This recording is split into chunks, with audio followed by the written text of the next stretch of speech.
నమస్తే welcome to special story. Rajinikanth అంటే just magic అంతే. విలనిజం ఉట్టిపడే ప్రతి నాయకుడిగా రజనీకాంత్ సినిమాల్లోకి అడుగుపెట్టారు. క్రమంగా తమిళ సినిమాను శాసించే స్థాయికి ఆయన ఎదిగారు. ఆయన సినీ ప్రస్థానమేమీ పూలపాన్పు కాదు. ఎన్నో అవరోధాలను దాటుకుంటూ ఆయన ముందుకొచ్చారు. ప్రముఖ డైరెక్టర్ బాలచందర్ 1975లో రజనీని వెండి తెరకు పరిచయం చేశారు.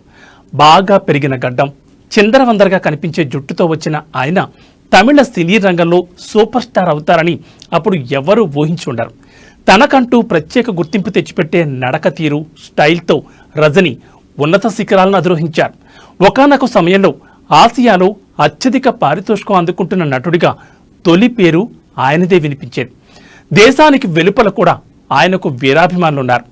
నువ్వు అగ్నిపర్వతం కావచ్చు, నీ లోపలి లావాన్ని గుర్తించే గురువు కావాలి. బాలచందర్ దొరికారు, అన్నీ రాసిపెట్టి ఉంటాయంటారు. బాలచందర్ దిద్దించారు, రజనీ రాసుకున్నారు. ఎంత ఎదిగినా గురువు ముందు చేతులు కట్టుకునే ఉన్నారు. రజనీ ఎంత వేగంగా ఎదిగారంటే 1978లో కృష్ణతో నటించిన అన్నదమ్ముల సవాల్ సినిమాతో తెలుగు నేలలో ఆయనకు అభిమాన సంఘాలు ఏర్పడ్డాయి. 79లో ఏకంగా నటరత్న ఎన్టీఆర్తో సమానంగా టైగర్లో నటించారు. 1977లో 15 సినిమాల్లో నటిస్తే ఎక్కువగా నెగిటివ్ రోల్స్.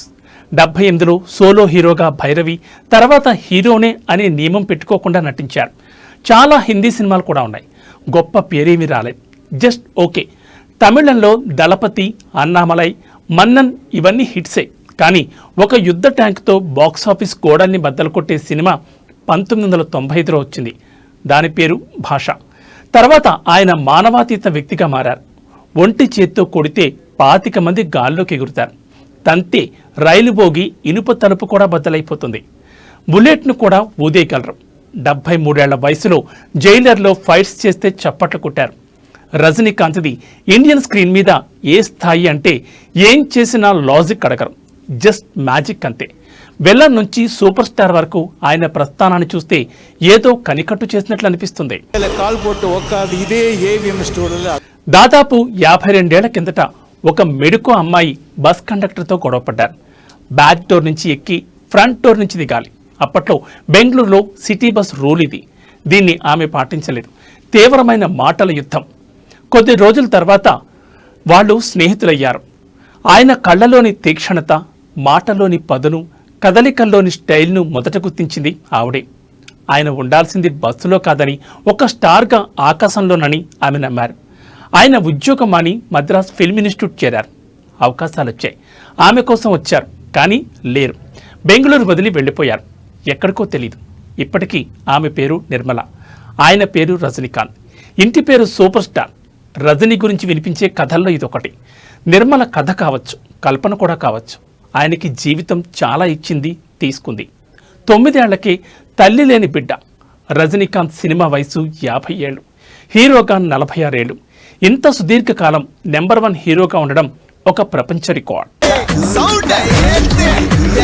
రజనీ అసలు పేరు శివాజీరావు గైక్వాడ్. రాణోజీరావు రమాబాయి దంపతులకు 1949 డిసెంబర్ 12న బెంగళూరులో 4వ సంతానంగా ఆయన జన్మించారు. ఇంటిలో అందరికంటే ఆయనే చిన్నవాడు. కండక్టర్ కాకముందు కూలి పనులు చేశారు. మనిషిలో విపరీతమైన కోపం, లెక్కలేనితనం, ఎదిరించే లక్షణం, తల్లి లేని తనం నుంచి వచ్చిన ఫ్రస్ట్రేషన్. ఇంట్లో వాళ్ళు భయంతో రామకృష్ణ ఆశ్రమానికి పంపించారు. నెమ్మది అలవడింది. బస్సులో రజనీకాంత్ టిక్కెట్లు ఇస్తున్న పద్ధతి, బస్సు దిగడం ఎక్కడంలోని స్టైల్, ఇవన్నీ డ్రైవర్ రాజ్ బహదూర్ని ఆకర్షించాయి. రజనీని మద్రాసుకు తరిమిన వ్యక్తుల్లో ఈయన ముఖ్యులు. ఇప్పటికీ ఈయన ఇంటికి మారువేషంలో వచ్చి సూపర్ స్టార్ గంటల గంటల కబుర్లు చెప్తారని అంటారు. రజనీకాంత్కి ఆధ్యాత్మిక చింతన ఎక్కువ. ఓసారి బెంగళూరులో ఓ దేవాలయానికి వెళ్లాలనుకున్నప్పుడు జనాలు ఎక్కువగా ఉంటారని, వెళ్లడం మంచిది కాదని సన్నిహితులు వారించారు. కానీ వాళ్ల మాట వినకుండా ఓ పాత లుంగి కట్టుకుని, ముడతల పడ్డ చొక్కా వేసుకుని ఓ పేద వృద్ధుల్లా ఆ గుడిలో రజనీ అడుగుపెట్టారు. ఆయన్ని అలా చూసిన ఓ గుజరాతీ మహిళ బిచ్చగాడనుకుని జాలిపడి రజనీ చేతిలో 10 రూపాయల నోటు పెట్టి ముందుకెళ్లారు. రజనీ కూడా వద్దనకుండా ఆ డబ్బులను జేబులో పెట్టుకున్నారు. కాసేపటి తర్వాత రజనీ హుండీలో 100 రూపాయలు వేయడం చూసి ఆ మహిళ ఆశ్చర్యపోయారు. ఆ పైన రజనీ ఖరీదైన కార్యక్రమం చూసి తన తప్పు తెలుసుకున్న మహిళ దగ్గరికొచ్చి తానిచ్చిన 10 రూపాయల్ని తిరిగిచ్చేయమన్నారు. కానీ రజనీ దానికి ఒప్పుకోలేదు. ఇలాంటి సందర్భాల్లోని నేనేంటో నాకు తెలుస్తుంది, నా స్థాయిని గుర్తు చేయడానికి దేవుడే మీతో అలా చేయించారేమో అంటూ ఆ మహిళకి సర్ది చెప్పారు రజనీ. ఆయన నిరాడంబరతకు అద్దం పట్టే ఘటన ఇది. ద నేమ్ ఈజ్ రజనీకాంత్ అనే పుస్తకంలో ఈ విషయాన్ని ప్రస్తావించారు రచయిత్రి గాయత్రి శ్రీకాంత్. ఈ మధ్య కర్ణాటకలో ఉండే మా అన్నయ్య ఇంటికెళ్ళా. నన్ను చూడ్డానికి పక్కింట్లో ఉండే నందులాల్ అనే రాజస్థానీ పెద్ద ఆయన ఒకరు వచ్చారు. ఏంటి రజనీ, ఇంకా రిటైర్ అవ్వలేదా అని అడిగారు. లేదండి, ఓ సినిమాలో నటిస్తున్నా, ఐశ్వర్యరాయ్ హీరోయిన్ అని చెప్పా. ఓ వెరీ గుడ్, ఐశ్వర్య బాగా నటిస్తుంది, ఇంతకీ అందులో హీరో ఎవరు అని అడిగారు. నాకెలా చెప్పాలో అర్థం కాలేదు. నేనే హీరోని అని చెప్పేసరికి ఆయనకి నోటమాట రాలేదు. కాసేపు నన్ను అలా చూస్తూ ఉండిపోయారు. ఐశ్వర్య, అమితాబ్, అభిషేక్ వీళ్ళందరికీ ఏమైందని గొణుగుతూ ఆయన వెళ్ళిపోయారు. నేను హీరోనంటే ఆ పెద్ద ఆయనే నమ్మలేదు. అలాంటి నాతో కలిసి నటించినందుకు థ్యాంక్ యూ ఐశ్వర్య అంటూ రోబో ఆడియో వేదికలో తన నిజాయితీతో అందరినీ ఆశ్చర్యపరిచారు రజనీ. రోబో సినిమా విడుదలైన తర్వాత చెన్నైలో అభిమానులంతా పండగ చేసుకుంటుంటే రజనీకాంత్ మాత్రం ఒంటరిగా బెంగళూరు వెళ్లారు. అక్కడ ఓ రిటైర్డ్ బస్ డ్రైవర్తో కలిసి ఆలయాలను సందర్శించడం మొదలుపెట్టారు. అలా ఓ గుళ్ళో ఆ మాజీ డ్రైవర్ని కూర్చోబెట్టి తన తర్వాతి సినిమా స్టోరీ లైన్ వినిపించి దానిపైన అభిప్రాయం చెప్పమని రజనీ అడిగారట. దశాబ్దాల సినీ అనుభవం ఉన్న రజనీ ఓ సాధారణ డ్రైవర్ను అభిప్రాయం అడగడం ఆశ్చర్యం కలిగించిన రజనీకి అది బాగా అలవాటైన పని. దాదాపు 47 ఏళ్ల క్రితం రజనీకాంత్ని సినిమాల్లోకి వెళ్లమని ప్రోత్సహించిన స్నేహితుడు రావ్ బహదూరే ఈ రిటైర్డ్ బస్ డ్రైవర్. తనలో మొదట హీరోని చూసింది తన స్నేహితుడు బహదూరే అంటారు రజనీ.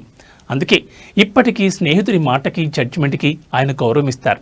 ఫోర్బ్స్కి ఇచ్చిన ఇంటర్వ్యూలో రావ్ బహదూర్ ఈ విషయాన్ని ప్రస్తావించారు. ఈ డైలాగులన్నీ రజనీకాంత్ నటించిన డబ్బింగ్ సినిమాలలో.